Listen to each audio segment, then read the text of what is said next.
E eu me inscrevo nesse curso. Eu era a única que não era do Estado. O restante era tudo funcionários públicos. E esse curso ele vai dar um tom de um sanitarismo Você já crítico. estava na UFPB? Não, nesse, não, não, tinha terminado o curso, era 82, e apareceu o curso da Fiocruz e apareceu o mestrado. Sim, porque eu não queria fazer mestrado em psicologia, porque a psicologia, o mestrado de psicologia era quantitativo e ele era de uma psicologia americanizada. Eu não era daquela psicologia que eu queria, e da psicologia que eu me interessaria, não tinha. Então, como eu não podia ir para São Paulo, não podia ir para outro lugar, dessa psicologia eu não. Mas aí eu fiz meu estágio, que era para encerrar o curso, eu fiz em instituições de crianças abandonadas. Então, eu vou para dentro de instituições de crianças abandonadas e aí vou viver a desgraça, né? Porque você Pegou ainda bem fã ainda? Não era bem fã, mas era vizinha bem fã. Mas o que é interessante aí é que quando a gente chega nesse sim, porque no início do curso a gente não tinha professor nas abordagens teóricas que a gente queria. Tinha aqueles professores, a gente só tinha aquela opção de estágio. Então Código tinha do menor, né? e tinha, ainda era época do Código Menor, não era nem Estatuto da Criança. E aí esse professor, apesar dele ser da linha comportamental, mas ele abriu o campo de estágio numa instituição de criança abandonada. Então eu me interessei pela temática da problemática social. Porque, veja só, como eu vinha do rural, o rural para mim é muito forte, seja o rural Cariri, que é a região de seca e de pobreza, seja o rural da periferia da cidade, a questão social é muito forte no meu... E tem uma mãe que era uma mãe que era todo mundo daquela região que precisava de tomar injeção, levar para o hospital, fazer tudo que quisesse, enterrar menino, levar não sei o quê, chegava lá em casa. Então, minha mãe funcionava como uma pessoa que articulava essas coisas. Então, eu estava sempre... Uma UPA, né? Era uma UPA da... E meu pai tinha um lado de cultura muito forte. Por exemplo, ele ia para festival de violeiro, festival, tudo que fosse de coisa popular, de cultura popular, ele tinha esse lado muito forte nele. E ele ia. Então, eu tinha então, eles me ajudaram a ter esse olhar para essa... E gostar. Eu gosto de Bumba Meu Boi, eu gosto de ir para o carnaval de rua. Tudo que for do popular, para mim, é como se eu estivesse na minha casa, porque foi desse lugar que, de certa forma, não é? Eu não gosto de coisa fechada, não gosto de boate, não gosto de clube, não gosto de nada disso. Mas o que é do popular, do São João, do carnaval de rua, do Bumba Meu Boi, essa coisa, para mim, meu sangue esquenta. Então, é como se esse lado de identificação foi muito forte e eu acho que ambos, né, tiveram uma contribuição nisso aí. Mas aí, nesse negócio da Fiocruz, foi quando eu disse assim, não vou fazer o mestrado em psicologia, com essa psicologia que está aí, não é a psicologia que eu concordo. Então, eu vou fazer o mestrado em serviço social, porque tinha uma linha que era políticas sociais. E era interessante que nesse período, foi no período do boom do movimento antimanicomial, e a gente chegou a trazer para a Paraíba, no mestrado de serviço social, chegamos a trazer o pessoal da antipsiquiatria. Então, havia um movimento antipsiquiátrico. Então, essa turma que era mais antipsiquiatria foi toda para o mestrado de políticas sociais. Então, não foi só eu. Da psicologia foram 5 pessoas. Da área de saúde pública também foram outros. Então, tinha assim, era como se o mestrado de serviço social reunia os insatisfeitos das outras áreas, entendeu? E reunia justamente na linha de políticas sociais.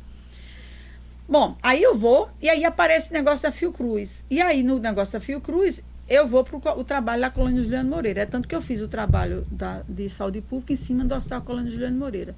E aí eu vou descobrir no Hospital Colônia Juliano Moreira, primeiro, que o hospital... Era no Rio, né? Não, em João Pessoa. Tem o Juliano Moreira. Engraçado. E o que é interessante, o Juliano Moreira era depósito de bicho, de gente, de tudo. Quando chegava meio-dia, era uma fila de 50 cachorros para entrar no hospício, que era chamado para comer no hospício. Era os cachorros da rua vinham. Cachorro da rua, vinha aquela filinha de cachorro. E comia lá.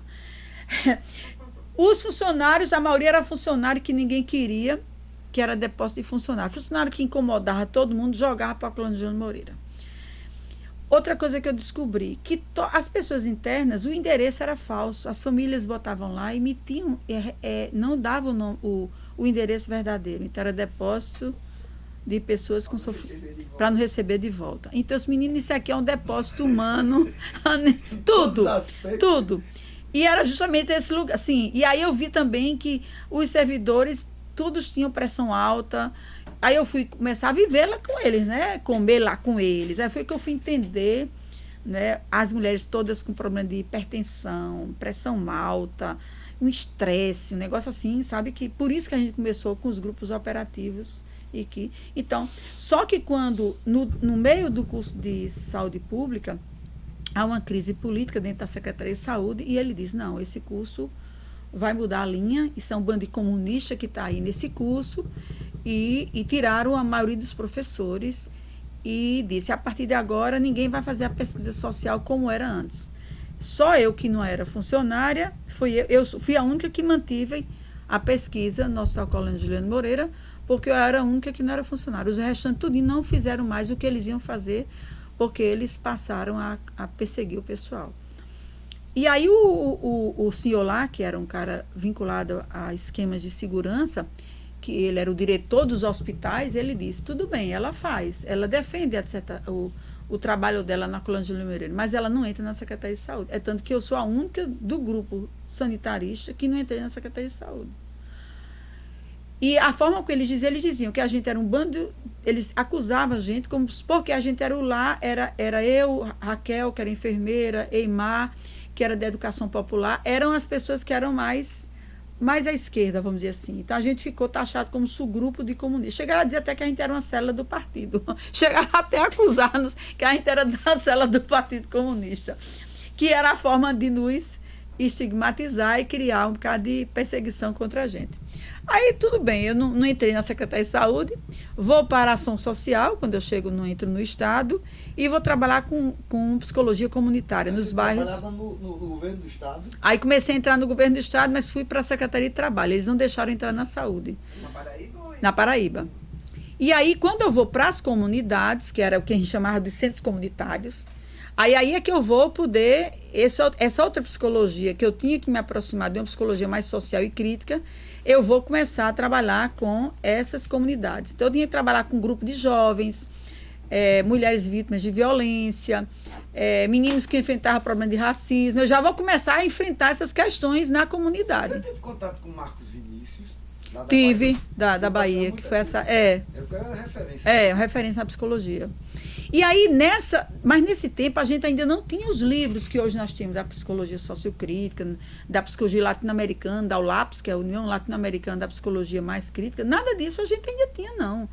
A psicologia sociocrítica, ela foi criada, ela foi fundada nesses espaços que a gente foi vivendo de forma diferente. Então, eu fui para comunidades urbanas e periferia urbanas, lidar com meninos tentando suicídio, racismo, homofobia, mulheres vítimas de violência. Então, só barra pesada que chegava, né? E a gente, naqueles espaços comunitários, a gente não podia fazer psicologia clínica no espaço comunitário, a gente tem que fazer outras formas de psicologia. Eu ia a uma reunião de terreiro, eu ia com psicologia comunitária, eu ia para reunião com as mulheres arrezadeiras, eu dialogava com as rezadeiras, eu cheguei aí porque tinha uma menina que estava tentando suicídio e a família levou para o hospital psiquiátrico e eu disse assim, mas ela está numa crise, mas a gente não precisa interná-la no hospital psiquiátrico. Mas eles disseram, mas o terreiro disse que era para ela ir. Aí eu disse, não, então vamos no terreiro. Então vamos. Mas e por que vocês não me disseram? Não, mas que a senhora ia duvidar da gente, a senhora não ia entender porque que a gente estava envolvido. Eu disse, não, as religiões de cada pessoa tem de jeito nenhum. Aí eu fui para uma sessão espírita lá, fui lá conversar com eles e explicar para eles por que é que o caso dela não era caso de internação, porque eles chegaram a internar a menina no hospital psiquiátrico. E veja só, na lei, o psicólogo não pode tirar uma pessoa do hospital psiquiátrico, só pode tirar ou a família ou um médico psiquiátrico. O psicólogo não pode, nem o assistente social. Então, a sorte da menina era que o médico psiquiatra que estava nesse hospital era um professor universitário que tinha uma visão crítica da psiquiatria, e aí ele concordou que não era caso de internar a menina. E foi a sorte da menina, porque para a família, a internação era como... naquele tempo ainda havia aquela história de que internação era a solução para as pessoas. Uma custódia, E se livrava, né? Porque era uma forma. A família não sabia lidar com essa questão, não havia serviço de volta para casa, não havia nenhum serviço de uma psicologia comunitária, então era depósito, era jogar nos hospitais psiquiátricos. Então, por aí eu tive que fazer esse trabalho. E sentar com as escolas do bairro, envolver. Foi aí que eu comecei a fazer os Bumba Meu Boi, que aí eu montava o Bumba Meu Boi com as crianças, tinha os centros comunitários, tinha as colônias de férias, e a gente...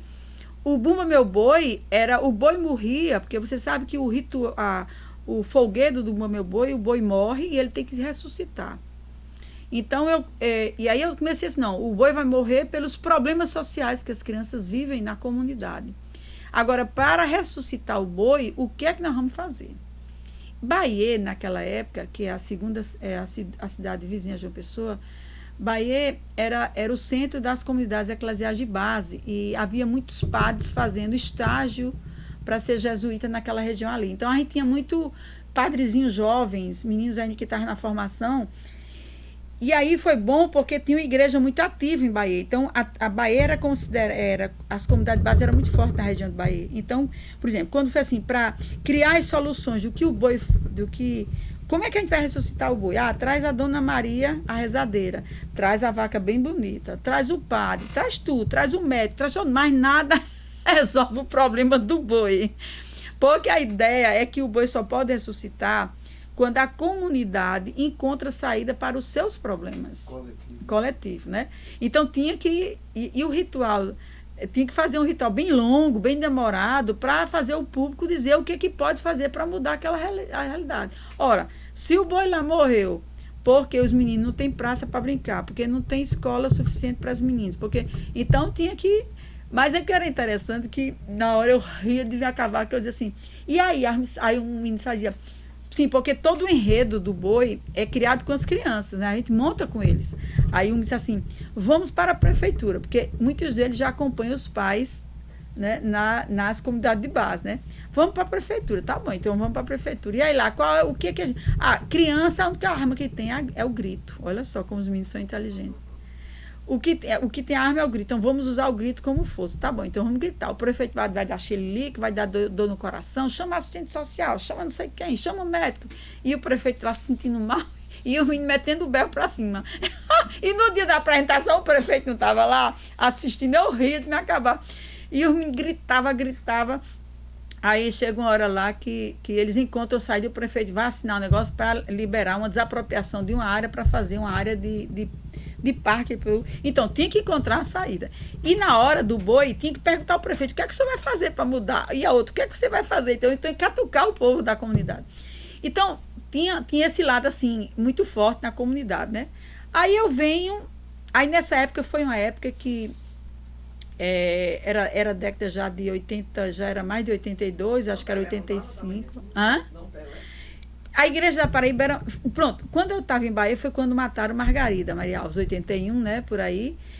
Eu me lembro que a gente alugou um ônibus à igreja católica, e a igreja na Paraíba era muito forte, porque Dom José era o bispo, e eu me lembro que nas comunidades de base a gente conseguiu ônibus para levar o pessoal para a Lagoa Grande, para fazer o comício da morte de Margarida, né? Então, tinha esses momentos, assim, tinha momentos que a gente sempre era mobilizado. Criar o Fórum de Mulheres, aí armava um bocado de mulheres para a gente ir participar. Então, já tinha essa coisa da gente ligar, assim, se ligar às grandes questões de manifestação. E naquele momento, as igrejas vão começar a fazer todo um trabalho de politização muito forte. Então, a gente tinha sempre padres. Então, por exemplo, eles sempre me chamavam para os encontros de fé e política, né, que era a formação política da juventude. Então, eu começo a participar dessa coisa também com os padres de Bahia, Santa Rita. E aí é quando a gente começa a se engajar na Comissão de Direitos Humanos. E aí, pela Comissão de Direitos Humanos da universidade, a gente começa... Aí, em 93, quando eu entro na universidade, é que eu entro na Comissão de Direitos Humanos. Que você está falando aí, ligado a direitos humanos. Já é com Rubens? Era Rubens. Rubens é que puxa a gente para... Rubens Pinturira, né? Mas antes de chegar na universidade, eu fui para a educação. Porque quando eu estou em Bahia, eu me caso, vou para Cuiabá, ainda passo 2 anos em Cuiabá. Quando eu vou para Cuiabá, é quando eu conheço o pai da minha filha, eu vou para Cuiabá com ele. Lá em Cuiabá, eu me encontro com Séries Slecharenko, que era do PV na época. Depois ela foi senadora pelo PT. E aí, Séries, sim, aí Genaro Ieno, que era meu professor de psicologia social e comunitária, Genaro me dá uma carta. E quando eu chego em Cuiabá, eu vou trabalhar na Secretaria de Educação com Séries. É quando ela era do PV. E o governador era no tempo do menino pela direta, quando dele, Dante de Oliveira. Então, Dante era prefeito nessa época, Séries era secretária de Educação e o governador era do PMDB. Foi na época que teve uns 3 meses de greve em Cuiabá, o pessoal chegou a vender fogão, geladeira em Praça Pública. Foi um momento muito difícil em Cuiabá. Mas eu fiquei esse tempo com eles lá. E eu fui para a alfabetização de jovens e adultos. Ela me botou para coordenar o grupo de alfabetização de jovens e adultos. Foi bom porque aí eu me vinculei ao grupo mais de educação popular da secretaria. Então foi muito bom esse período que eu fiquei 2 anos em Cuiabá. Você conheceu o Gilney não nessa época? Não, conheci Gilney depois Eu conhecia ele com aquele cabelão, ele ainda vinculado à esquerda, à luta pela, né, contra. Ele morava lá na época, né? Era, mas não conheci pessoalmente. Conheci pessoalmente já na Secretaria de Direitos Humanos. E aí, mas aí bateu o Banzo, né? Você sabe quem tem uma banda de África, quem tem uma banda de português, que ou veio para cá porque veio por várias razões, e depois de um avô que desertou, quer dizer, sempre dentro da gente tem um pouco, né, ou do negro que foi arrancado na marra, ou do português que veio de um jeito ou de outro, né? Então sempre tem dentro da gente uns sentimentos muito fortes de... E aí eu comecei a... 80 e quanto? Você passa quanto tempo lá em Mato Grosso? Eu fiquei 2 anos em Mato Grosso. Então, 83 você volta. Aí eu volto, me deu aquele banzo eu não quero ficar, eu vou voltar para Paraíba, eu não quero nem saber. Foi quando a UFMT me chamou, eu disse, não quero universidade, eu quero voltar para o Nordeste. Então, o Nordeste foi maior do que... O coração foi maior do que a razão. Vim-me embora para Paraíba. E volto, aí é aí que eu vou para a Secretaria de Educação. E aí eu vou para as escolas. Ora, Quem era o governador na época? Da Paraíba, eu acho que ou era Wilson Braga ou era Buriti. Eu acho que era Wilson Braga, que quando o Wilson Braga saiu, a gente fez um bocado de zoada na escola por conta de Wilson Braga. E aí eu vou para a escola pública. Eu saio da Secretaria de Trabalho e vou para a escola pública. Aí é que eu vou me envolver com os alunos de salas especiais, é quando eu vou trabalhar com os jovens de salas especiais. E essa escola que eu trabalhei, ela era todos os meninos de comunidade periferia, né? Que era beira do rio. Todo mundo que morava na beira do rio chamava Favela São Rafael ou Favela Beira Rio, naquela época. E aí eu vou trabalhar na escola que é justamente os meninos da Beira Rio e da São Rafael. Aí dentro da escola, aí é quando eu vou começar a fazer os teatros, aí quando eu vou fazer os livros, montar os livros com os meninos, das histórias, aí aí vem o estágio de psicologia, a menina diz assim, mas a senhora não vai aplicar teste? Eu digo, eu não uso teste para excluir ou para segregar ou para ser usado para estigmatizar pessoas que já estão numa situação de muita...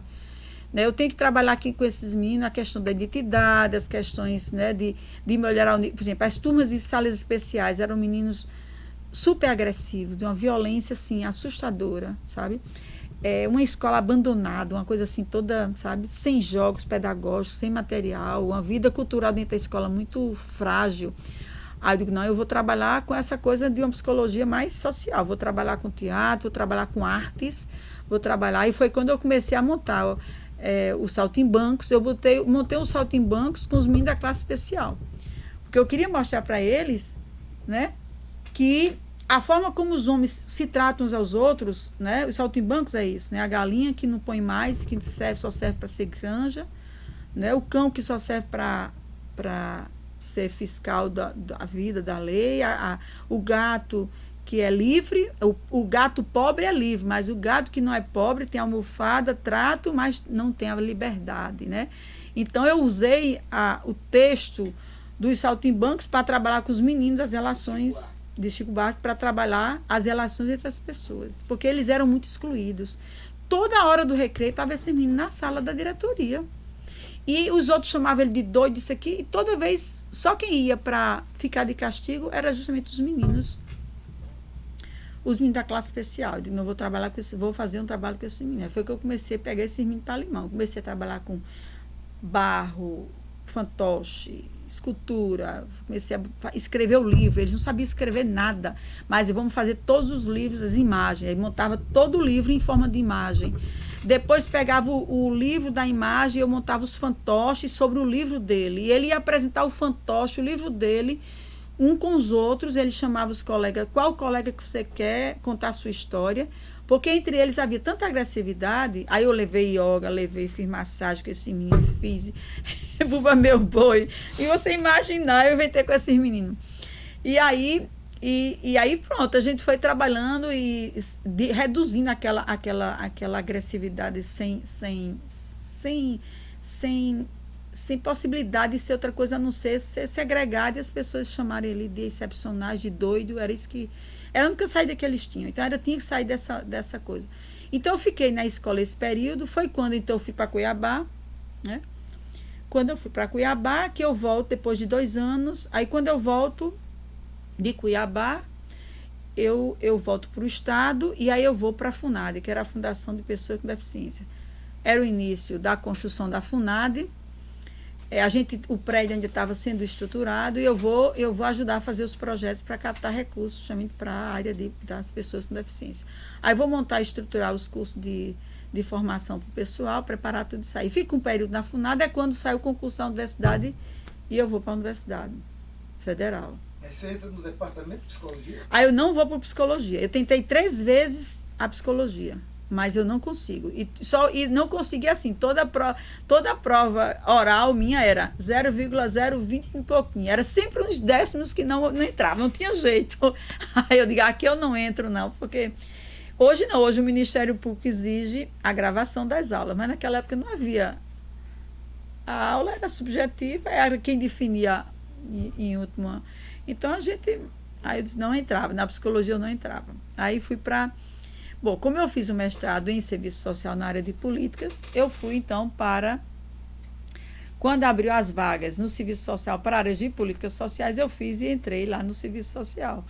Então, lá na UFPB, nós temos 2 psicólogas dentro do serviço social. Sou eu e a Marinalva, né?